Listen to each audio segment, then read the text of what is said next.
अच्छा, बीजेपी में क्या अच्छा लगा जो बीजेपी गए? लोकतांत्रिक पार्टी है, बोलने की आजादी है। अच्छा, आज मैं भारतीय जनता पार्टी में हूँ, मैं अपने दिल की बात कर रहा हूँ। अच्छा, आपका तो बयान भी है कि एक ने देश को बर्बाद कर दिया मोदी जी का नाम लेके आपका नहीं बयान। नहीं नहीं, ये बात मैंने कभी नहीं कहा है। अरे नहीं, आपने कहा था। ये महाराज, अब आप चाह ही रहे हैं कि हम दिखा ही देते हैं। दिखाइए। सुनिए, आइए देखते हैं, मजा आएगा। विवेकानंद को फॉलो कीजिए, मोदी को क्यों फॉलो करेंगे? राहुल गांधी को क्यों फॉलो करेंगे? करना है तो विवेकानंद को फॉलो कीजिए। अभी देखिए आप, shipping yard corporation of India, 90% लोग नाम नहीं जानते हैं कि होता क्या है। वो बिक रहा है, वो बिकना नहीं चाहिए। रेलवे बिक रहा है, ये मोदी के चक्कर में, राहुल गांधी के चक्कर में जो है ना, एक देश बेच रहा है, एक देश में कॉमेडी करता है। कैसी लगी? आगे स्वाद। और पहले जब उनकी सरकार थी, उन्होंने कहा था कि देश की संपत्ति पर पहला अधिकार मुसलमानों का है। इसका मतलब ये संपत्ति इकट्ठी करके किसको बांटेंगे? जिनके ज्यादा बच्चे हैं उनको बांटेंगे, घुसपैठियों को बांटेंगे। क्या आपकी मेहनत की कमाई का पैसा घुसपैठियों को दिया जाएगा? कि हमारे भारत के मुसलमान भाई बहनों के लिए हज का कोटा बढ़ाएं। आज न सिर्फ भारत का हज का कोटा बढ़ा है, बल्कि वीजा नियमों को भी आसान बनाया गया है। सरकार ने एक बहुत बड़ा अहम फैसला लिया। पहले हमारी मुस्लिम माताएं बहनें अकेली हज करने जा नहीं सकती थी। सरकार ने महिलाओं को बिना महरम हज जाने की अनुमति भी दी। सर, मेरा सवाल बीजेपी के प्रवक्ता से है। सर, आपने कहा कि आपने रोजगार बढ़ाए हैं, लेकिन मैं पूछना चाहता हूं कि जब आप सत्ता में आए थे तो 2014 में केंद्र के अंतर्गत 2 लाख पद रिक्त थे, लेकिन अब 2024 आ गया है और वही पद रिक्त बढ़ के 9 करोड़ 72 लाख हो गए हैं। तो वो सरकारी पद आप भर क्यों नहीं रहे हैं? आपने सबसे बड़ी समस्या आपकी ये है कि महंगाई, बेरोजगारी। को ये नंबर कहाँ से मिला कि 9 करोड़ 72 लाख सरकारी? 9 लाख 72 हजार पद अभी भी रिक्त हैं। तो इस पर इसको क्यों नहीं भर पा रहे हैं आप?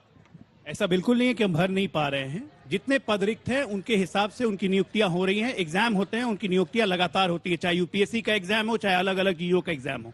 बिल्कुल भर्ती हो रही है और नए नए पदों की सृजन भी की जा रही है। आप ये बताइए कि जब एक हाईवे हमने 70 साल में मात्र 55,000 किलोमीटर हाईवे बनाए थे, 25,000 किलोमीटर, और 55,000 किलोमीटर हाईवे हमने इस 10 साल में बनाया, तो रोजगार बढ़ा कि घटा? आप ये बताओ कि मेडिकल कॉलेज, ये बोले थे कि नहीं बढ़ा। मेडिकल कॉलेज साहब 363 से बढ़ के 726 हो गए। मेडिकल सीट्स बढ़ी कि नहीं बढ़ी? फर्जी आंकड़ा देना है। अरे आप पेपर निकाल के बात कीजिए, क्या चीज में काम नहीं हुआ? एम्स बढ़े कि नहीं बढ़े? आईएम्स बढ़े कि नहीं बढ़े?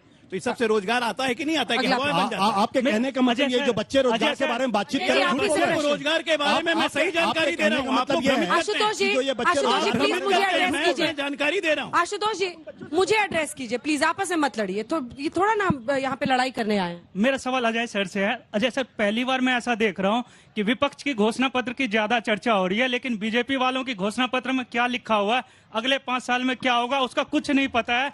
ये बताया जा रहा है कि 2047 में हम डेवलप देश होंगे, अगले 5 साल में हम क्या करेंगे वो बता दीजिए। 4 करोड़ घर बना के दे चुके हैं और 3 करोड़ घर और बना के देंगे अगले 5 साल में। मोदी जी कहते हैं ये मेरी गारंटी है, तो गारंटी है।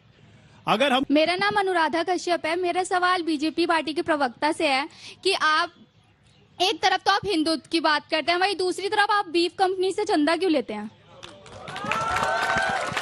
आज की तारीख में नहीं, बहुत अच्छा सवाल है। आज की तारीख में कोई पॉलिटिकल पार्टी चंदा नहीं लेती है, चंदा दिया जाता है। अब कौन हमें चंदा दे रहा है, वो बीफ बेच रहा है कि क्या कर रहा है, ये तो हमारी जानकारी में नहीं है। चंदा दिया, अकाउंट में आया, पार्टी के अकाउंट में रिफ्लेक्ट करता है।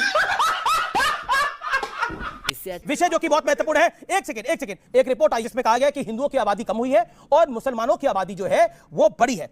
उसमें जहां मुस्लिम आबादी बढ़ी है उसमें पश्चिम बंगाल है, तेलंगाना है, आंध्र है, जम्मू कश्मीर है, महाराष्ट्र है, बिहार है, झारखंड है। क्या आपको लगता है, और बीजेपी कह रही है कि यह कांग्रेस का तुष्टीकरण है? देखिए, बिल्कुल तुष्टि। अब आबादी बढ़ाने का काम भी कांग्रेस कर रही है। मैं तुष्टि आपको वजह बताता हूं। 3 कारण है। इन्होंने तो रिपोर्ट देखी है नहीं, मुझे नहीं पता, मैं आपको बता दूं। पहली बात, जब घुसपैठिए आए, हम लोग कहते हैं घुसपैठिए घुस नहीं सकते, जो कांग्रेस के समय में घुसे उन्हें भी बाहर फेंकेंगे। तो ये रोहिंग्या प्रेम में दीवाने हो जाते हैं। जब उनके धर्म के आधार पर उनको वोट बैंक समझोगे और उनको आप वोटर आईडी दोगे, आधार कार्ड दोगे, तो ये बिल्कुल समस्या है, क्योंकि वो हक किसका मार रहे हैं? भारतीयों का। दूसरी बात, ये कहते हैं बच्चे कहां से आए? बच्चे तो भैया ऊपर वाले ने दिए, लेकिन नौकरी मोदी देगा, क्योंकि कहते हैं जनसंख्या बढ़ाओ। ऐसा होता नहीं है। जब आप पॉपुलेशन कंट्रोल की बात करेंगे तो जो तुष्टीकरण करती हैं यही पार्टियां उसका विरोध करती है। तीसरी बात धर्म परिवर्तन का, हम सब जानते हैं किस तरह से धर्म परिवर्तन होता है। क्या आपको लगता नहीं है कि ये बीजेपी इसको तुष्टीकरण के साथ जोड़ रही है, जो तुष्टीकरण की नीति रही कांग्रेस पार्टी की और उसके अलायंस पार्टनर्स की? ये रिपोर्ट डिपेंडेबल नहीं है, क्योंकि लास्ट सेंसस कब हुआ था उसके बारे में मेरे फ्रेंड मुझे बताएं, और इसको टाइमिंग के हिसाब से इस वक्त जारी किया गया है, इलेक्शनों के बीचों बीच, जिससे हिंदू पोलराइज हो, उसमें डर बैठे कि मुसलमानों की आबादी बढ़ रही है। हिंदू पोलराइज होगा? अगर सत्य सामने आए तो हिंदू तो सत्य इलेक्शन के बीच में पोलराइज नहीं, ये सत्य इलेक्शन के बीच में होगा, आपकी तरफ क्यों नहीं होता? ये सत्य इलेक्शन ये क्या बात है? यही टाइमिंग था।